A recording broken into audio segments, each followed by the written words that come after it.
welcome. It's a delight to be here and have a chance to talk to all of you. I always tell people that one of the favorite parts of my job is to hang out with our customers who are building amazing things and have a chance to hear from them, have a chance to tell them about some of the awesome stuff we're developing. It's always a great opportunity to be reminded of just how ubiquitous and essential Redis is to so many of the applications that we use every day. From the credit cards I use to the TV I watch to some of the stores I shop at, Redis is very often right there helping to deliver a great user experience. I was talking to some of our customers at one of our advisory dinner, and they were telling us about how they have apps delivering 3, 4, sometimes sub-millisecond latency, and for literally tens of millions, sometimes hundreds of millions of users. So we've been doing these in 3 cities so far, and this is number 4. So we've been in Bangalore, we've been in Singapore, we've been in London, and 3 different cities, 3 different cultures. And now we're in New York, where you can find all of these cultures in one place. And it's very nice to be here. I gotta say, though, that with New York and with San Francisco, where I live, the thing I feel very strongly is just how important and exciting AI is becoming for everyone. And the possibilities that we're seeing, the progress that we're witnessing every week, every month, it's really, truly inspiring. And it's making us dream of what's possible soon and, in the days, months, and years to come. One of the immediate areas of usage that AI is making a difference on, of course, is software development. Obviously, software developers are at the forefront of writing AI, and so of course they're going to write applications to make their lives easier. So we've seen, of course, Microsoft Copilot as one example. There are many others. I don't know if you haven't checked out Cursor.ai. That's a great app. There's a bunch of others, of course. What we've done is we've actually developed a Redis Copilot that is specialized in helping folks get super productive very quickly with Redis. What's more, we built it with Redis for AI. So it's really a fun thing. It's a little meta, right? It's Redis Copilot makes developing Redis applications easier. It is itself a Redis application, and so it was a really fun project to put together. We're going to go through a version of this. We're going to call it Mini Pilot, which is a quick, easy version of Redis Copilot. And when we're done, we'll have an app that we'll share with you in terms of the source code and the GitHub repo. Be able to go to it, build it, customize it, and get productive very, very fast. So we've done this, but we're not alone. We've been working with lots of companies.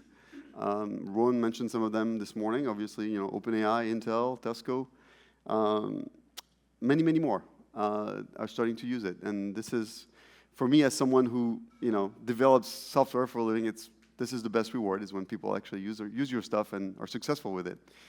So why are they using us? Well, they're using us because developing GenAI apps has got challenges. It's not trivial.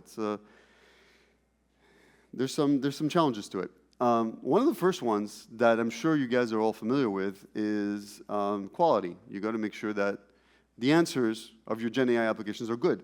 We all know about hallucinations. We all know about some more subtle kind of inaccuracies. I'm sure that some of you will remember back in February when Google released Gemini. There were some funny things with that model. Similarly, when you put something that you put out in front of your customers that's reflect your company, you want to make sure that your results and what's being sent out is of high quality. So that's one big concern. Another one is speed. You guys are all familiar with the first generation of chatbots. The answer would show up like this. It was very slow, and people are impatient. I'm impatient. I'm sure you guys are impatient too. You want the answers quickly. So that's another one.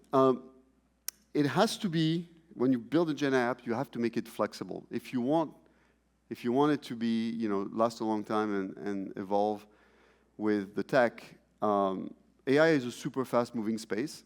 There are new models and better techniques coming out all the time.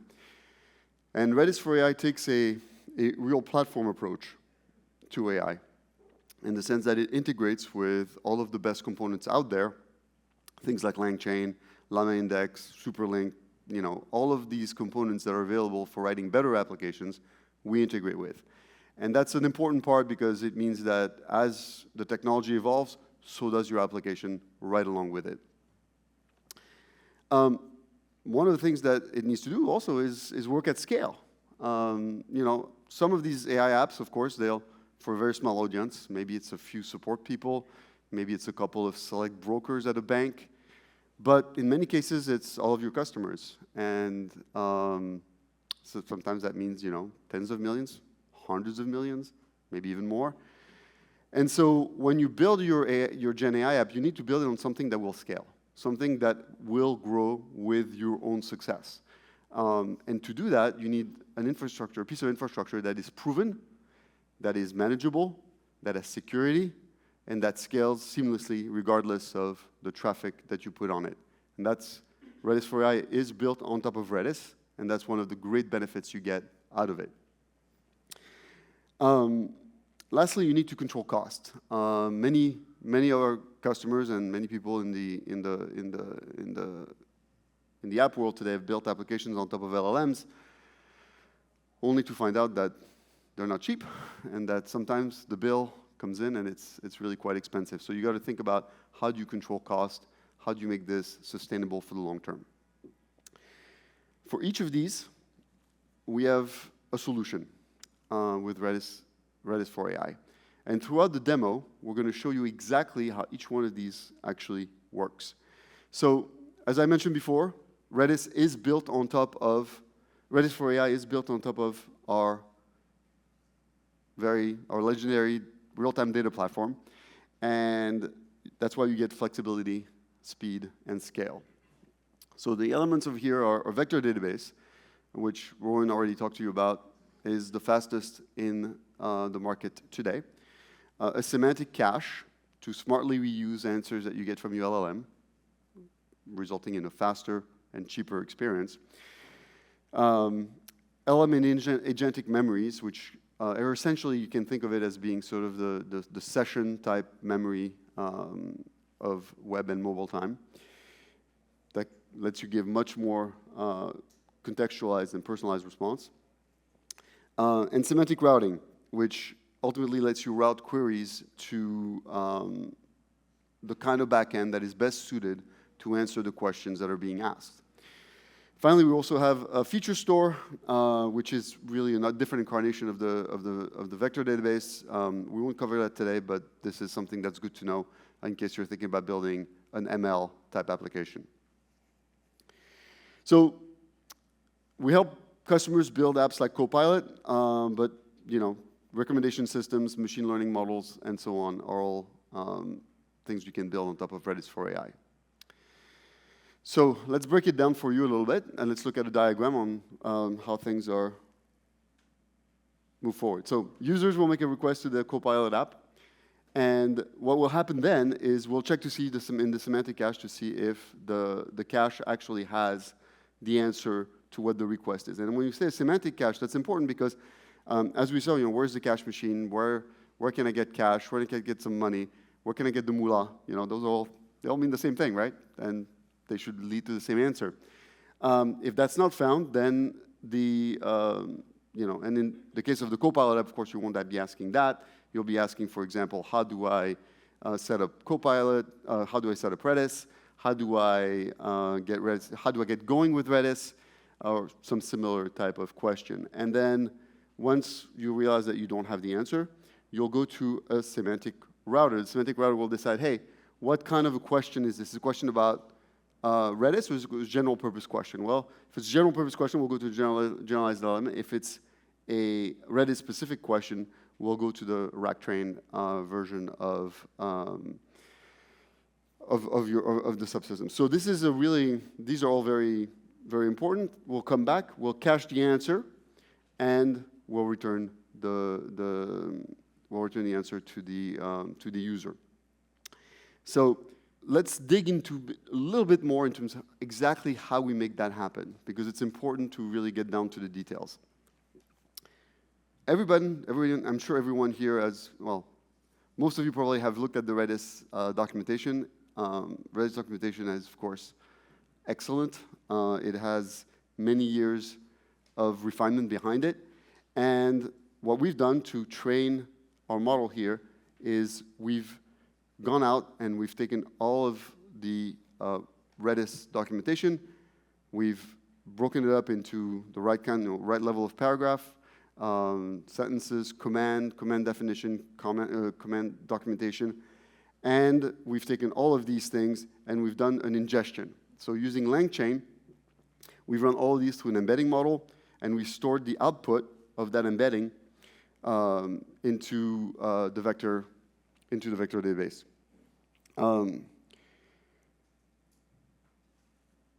After that, there's a bit more that we do. I'll get into that. We do things like re-ranking using Redis VL, and that allows us to provide ultimately the absolute best answer that you can for Copilot.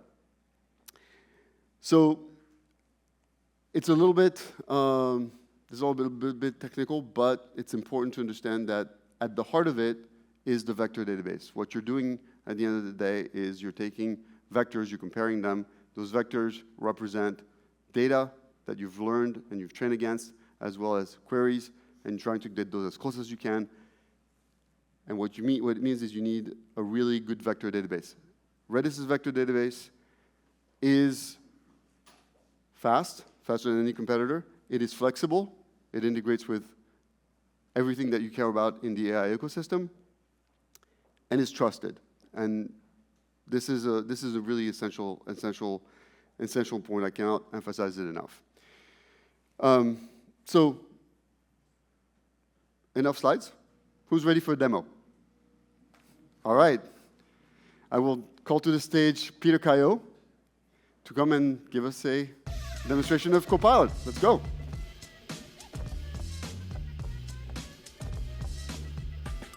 Hi, everybody. Can you hear me fine? All right. I'm excited today to show you how we've built Redis Copilot using Redis for AI. And to do so, welcome Minipilot. Minipilot is essentially a slimmed-down version of Redis Copilot. It has various knobs we can turn on and off, and during the demos, we'll toggle them, and we show you how the internals actually work. At the end, Benjamin, he already mentioned it, but I will repeat it once again. We'll show you a QR code which points to a GitHub repository, and you can scan it. And you can clone the repository and get started building your GenAI apps with Redis. And by the way, it's simple. The heart of the chatbot is less than 100 lines of code. We're going to continue the theme from our keynote, where I'm a developer who's building an AI assistant for a mobile banking app. Minipilot is already loaded with our mobile banking app, most frequently asked questions, so we can go ahead and ask it a question. The question is, what is the maximum amount I can deposit each day? So there we go.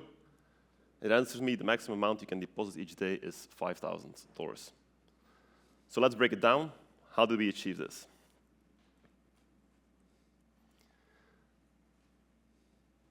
I'm going to show you two parts. The first part is how we actually imported that data, and then secondly, how Redis Copilot, Minipilot was able to access and use that data to produce this answer. So the first step is we're going to load the data, we're going to chunk it, create vector embeddings from that, and then we're going to store and index it. This is the raw data from our frequently asked questions. I want you to pay attention to the last two, which are about the bank deposit limits. There's one normal one and one with checks.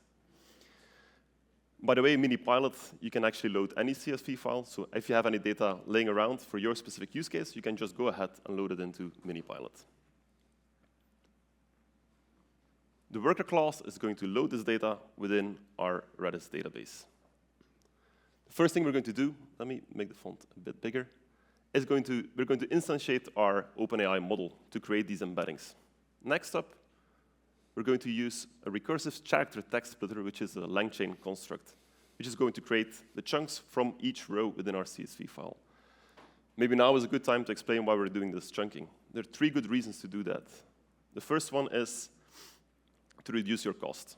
If you send smaller pieces of documents towards the LLM, it has to consume less tokens, so it will be cheaper. The second reason is performance. Less tokens to process, it will give you a faster response. And the third one is accuracy. Imagine you have a large PDF file, you would create an embedding out of that. Obviously, it will lose some semantic meaning. While if you have a small paragraph and you create an embedding out of that, you're more likely to retrieve something that is relevant to the question that you're asking to your chatbot. We're going to create an index, and then we're going to loop over the CSV file, code you've seen, I guess, many times in your life. For each row, we're going to use our chunker, our doc splitter. We're going to split it. And if we have any splits, we're going to load them into Redis. We're going to pass our splits, our embedding model, and also the connection details to Redis. So let me show you how the data looks in Redis. For that, I'm going to use Redis Insight. Redis Insight is your developer companion when building applications with Redis, from inception to building your application to actually putting it into production. It contains a set of tools that will help you and guide you through each of those steps. I'm going to connect to our database, and the first tool that I'm going to show you is our browser tool. Redis is a key value store, so it's very hard to actually get any structure in there. However, this browser allows you to collapse your keys into specific key patterns. So you can browse through the keys like it is a folder structure. So we have our documentations here, we have our mini-pilot financial how-to, and each data here was loaded into a hash. The hash consists out of 2 fields. There is the content, the chunk data, and then there's the embedding vector that is created out of that chunk. There's another tool within Redis Insight called the profiler. I'm going to head and start it. The profiler allows you to intercept every single command that is executed against our database. So here we're seeing some info commands which are being run by Redis Insight to show you, for example, at the top, what the actual CPU percentage is.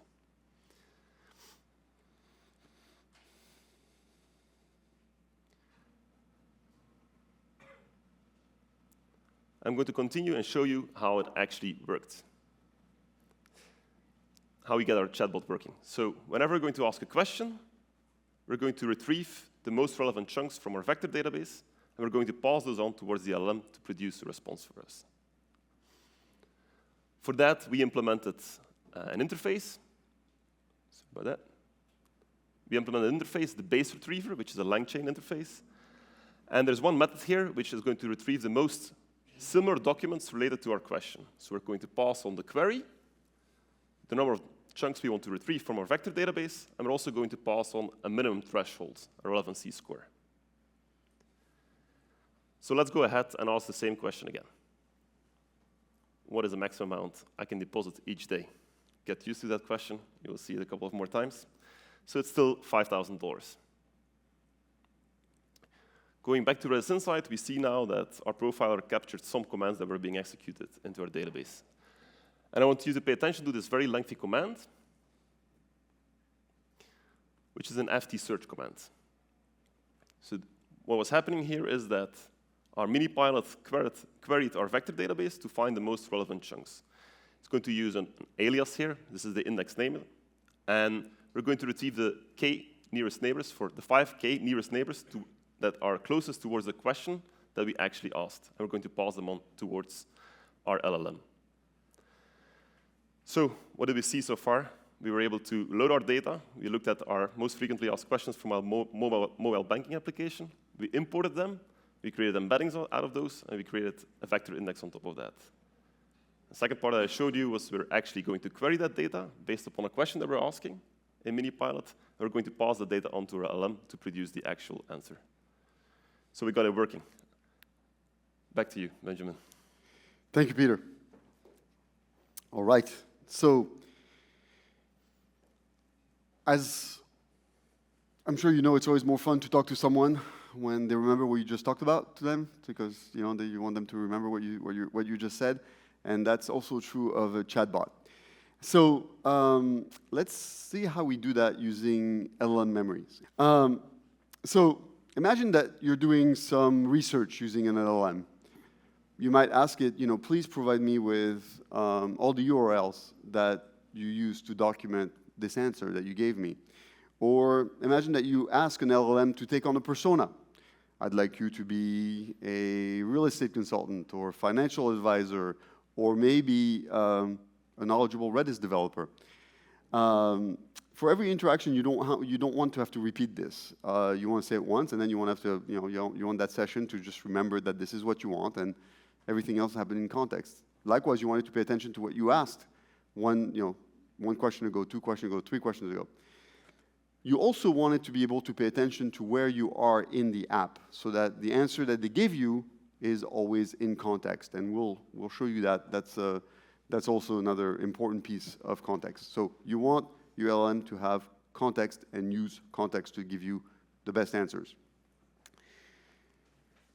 And so the way that you remember this is through this LLM memory. And Redis is a great place to store LLM memory, just like historically Redis has been a great place to store session information. This is very similar. So that's one example of in-context answers to a question. This is Redis Copilot. Redis Copilot might be running inside of Redis Insight. Redis Insight might have access to your data. And if it does, when you ask a question, you want it to pay attention to the fact that it knows that you're currently looking at your data.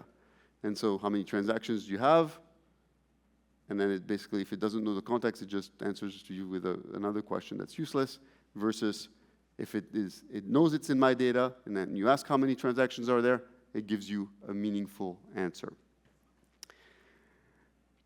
And now, Peter, can you show us how it works?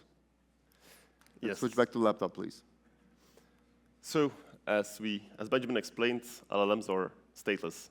So we need to add state to create context to get more relevant answers. So we were asking the previous questions, what is the maximum amount I can deposit each day? Now I have a follow-up question. How about by check? So I'm going to go ahead and ask that question. It tells me, I'm sorry, but I can only answer questions about financial topics. While actually, if you would know what the previous question was, this was a question for our mobile banking app. So I'm going to go ahead and I'm going to turn on our conversation memory. I'm going to start the conversation again. What is the maximum?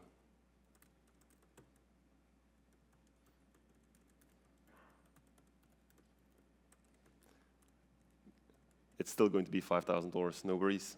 So there we go ahead, and now we're going to ask again, how about by check?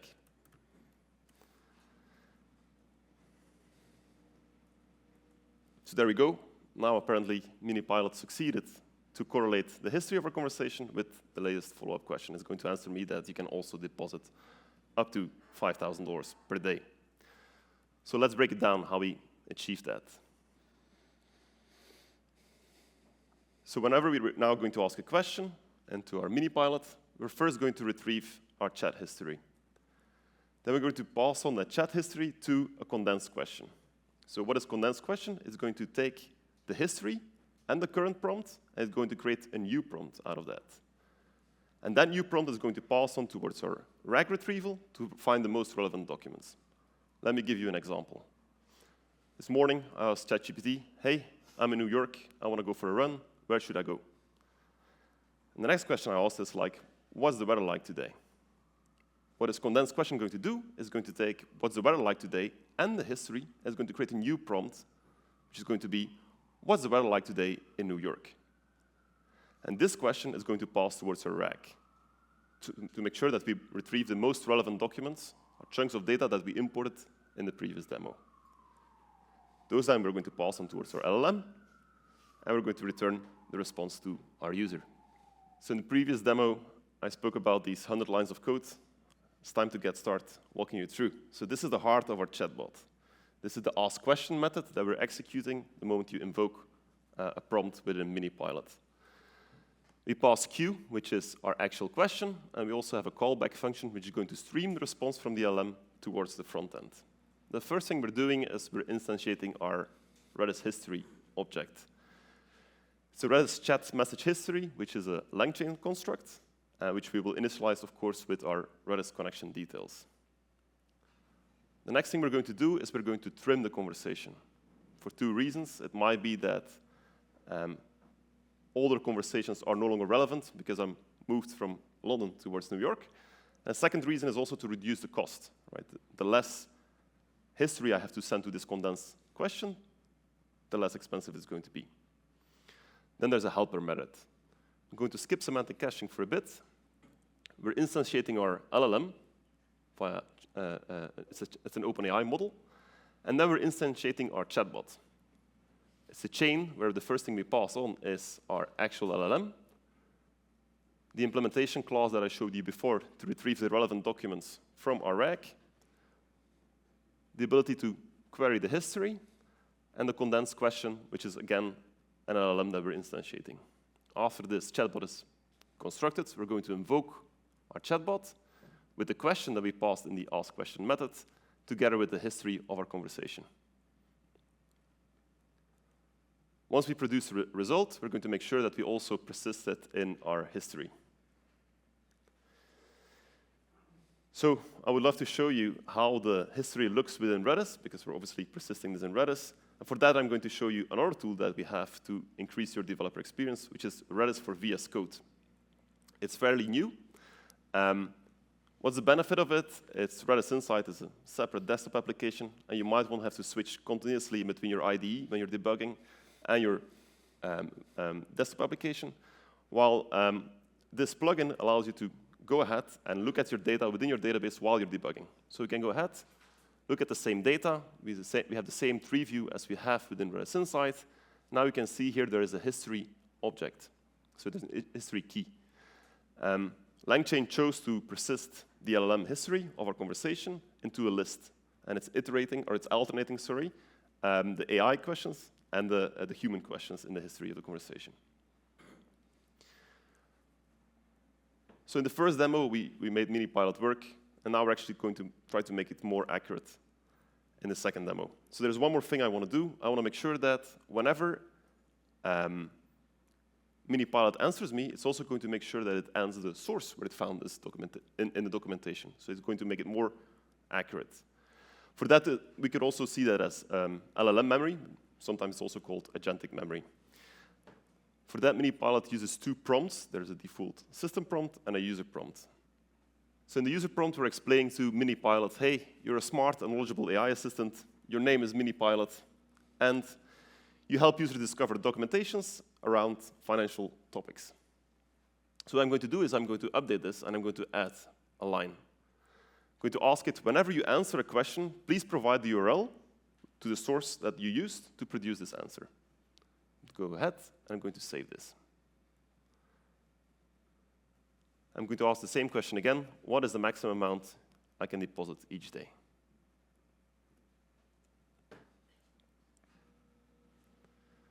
So there we go. The maximum amount you can deposit each day is $5,000. But now it points out, for more details, here are two links. You can go ahead and figure out the details. Right before we're instantiating our LLM, we're retrieving both the system prompt and the system prompt and our user prompt from Redis. And in the construction of our chatbot, we're passing also on these QA prompts towards the LLM.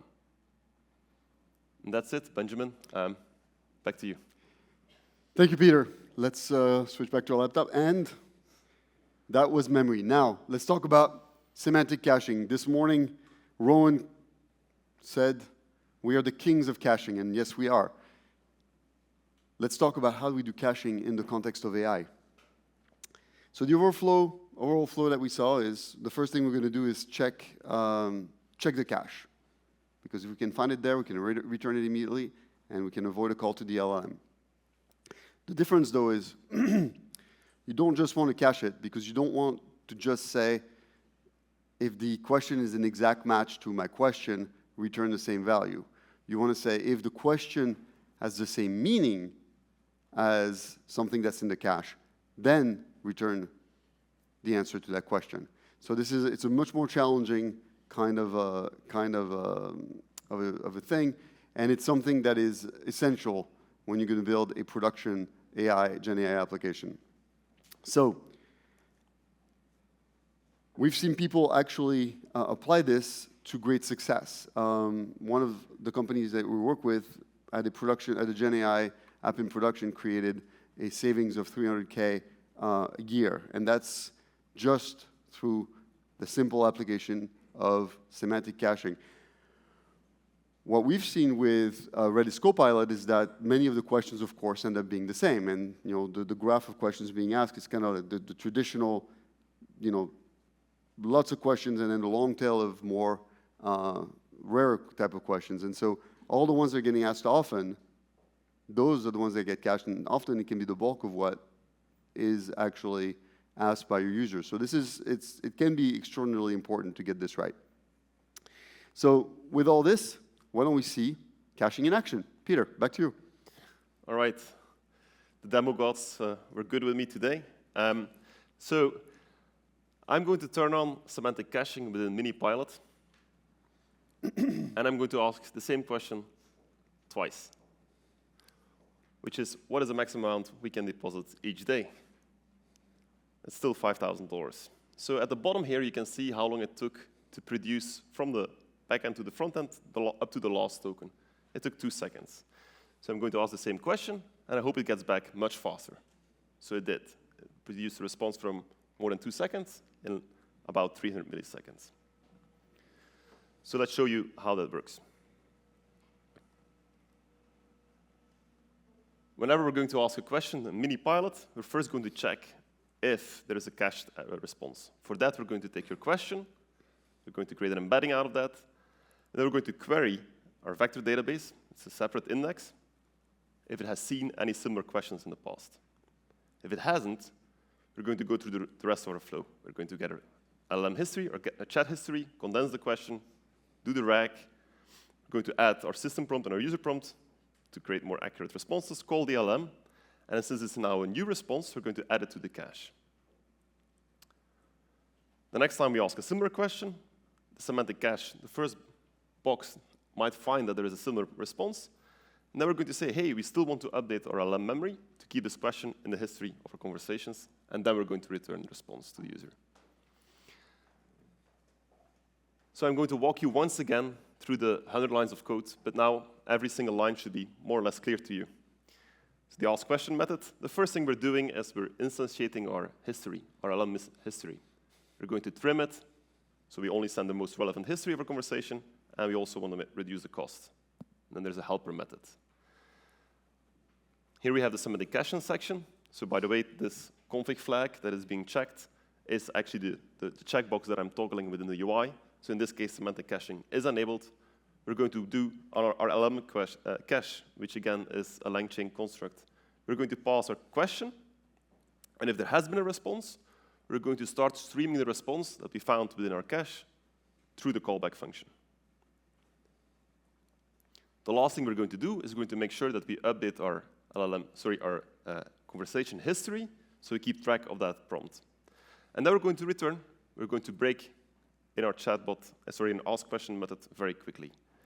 If there was nothing in our cache, we're going to continue. We're going to load our system prompts and our default system prompt from Redis. We're going to instantiate our LLM, create our chatbot, invoke the question. Since we produce a new answer, we're still going to put that in our message history, and now we're also going to make sure that we're going to persist this question together with the response into our LLM cache, into our semantic cache. And that's it. Those are the full 100 lines of code. So I want to show you how that data now looks within Redis Insight. So within the browser, we showed you before, you can actually look at the keys in a folders, in a tree structure, but you can also look at the data based upon the indices that reside within your database. So there's an additional index here, which is the cache index, the semantic cache index. We can go look at it, and there's a single entry, because I only asked a single question. We can go look at the details. It contains a separate set of fields. There is our prompt vector.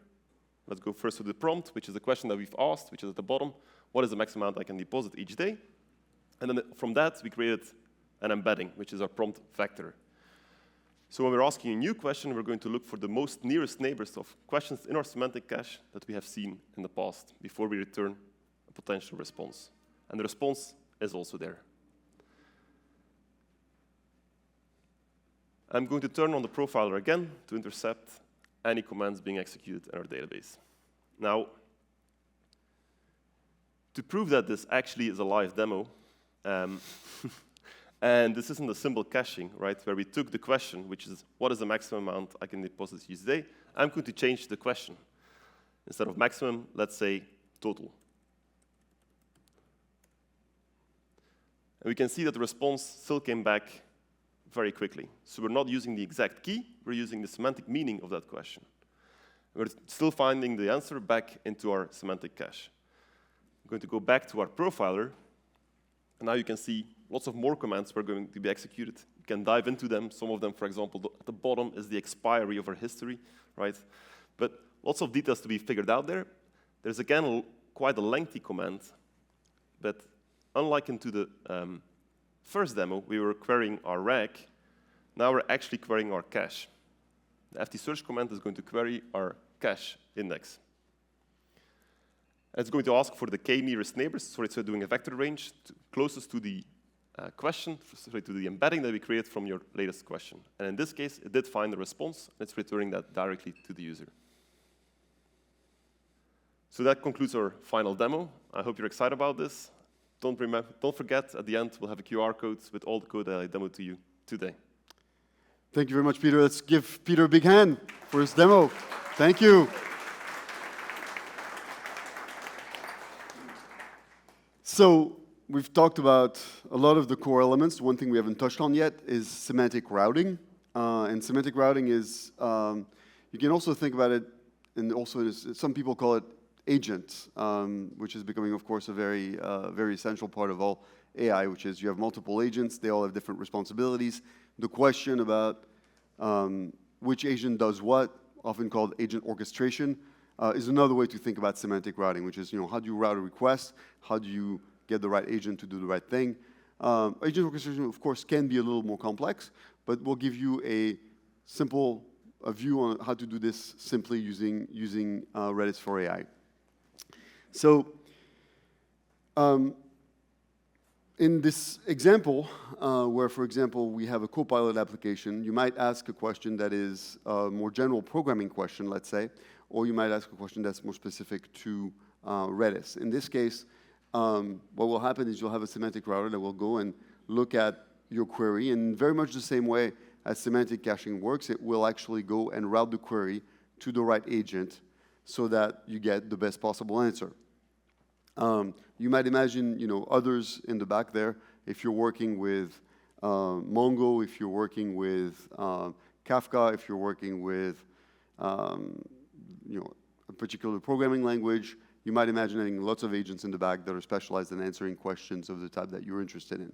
So this really is where you start really getting the most powerful AI applications, is the ones that you can call them compound or agentic type applications. This is something that we're starting to see not just obviously in applications like Copilot, but also in just about a lot of our customers' systems. For example, we have working with a financial institution which has grown organically and has a banking business, a brokerage business, an insurance business, and even a mortgage business. So it's very different types of businesses, and they basically have a general assistant that can answer kind of general questions about the bank, another one about, for brokerage, another one for insurance, and so on. And as people ask questions, the answer is routed to the right one. And as people sort of navigate on the site, we pay attention to context, and we can route the question directly to the relevant agent. So this is a very important part of delivering a high-quality experience for users. Note that, of course, some of those can be other LLMs, of course, these agents, but they can be any other number of things. They could be a specialized application. They might be a form. They might even be human. So depending on what the right thing is to do with the request, it gets routed to the right place. I talked a little bit about the fact that Redis for AI is built on Redis, and that is a point I cannot emphasize enough is how important it is. You get the manageability, the observability, the reliability, the scalability that you need as a company to launch production applications. One other thing you get is rate limiting. So I'll just use that one as an example for why, even in the context of GenAI, you really do need these features. Of course, any app that's available out on the internet is potentially vulnerable to, a bombardment of traffic, right? And this can happen for any reason. It could happen because you have a poorly written app somewhere that is just, hammering away at your system, or it could be intentional. It could be a denial of service attack. And whatever the reason, you don't want those things to take down your app and take down the system that you and your customers rely on. And so this is where, for example, a feature like rate limiting comes in very handy. So just like you want to be able to manage, how many times you call the LLM, you want to sometimes be able to just limit the number of times that users can actually hit your system. So this is a sort of a sequence diagram for a user asking questions, gets a usage, come back, you hit your cache, you increase your usage counter. This is all built into Redis, and everything works well. Everything's lightning fast. Now, let's assume that for a moment, you've decided, you've been increasing this counter time and again. You come back, you realize that the app has been rate limited. You return that to the user, and you protect your application, and you protect your LLMs. And that is one example of many of the hardened enterprise capabilities that are built into Redis that you can take advantage of in the context of your GenAI application here. So, in summary, this is how we built Redis Copilot using Redis for AI. And I know that some of you are looking to do the same kind of thing, and we put a package for you. So if you want to get access to it, get your phones out. This is the mini pilot QR code that will get you access to that. You can also go to redis.io/AI to find out all about everything that I've talked about today and more, and all the new stuff that we're putting out all the time. And with that, I just want to thank you very much today for your time and for your attention. And we have a lot more in stock for you. So I hand it over back. Thank you.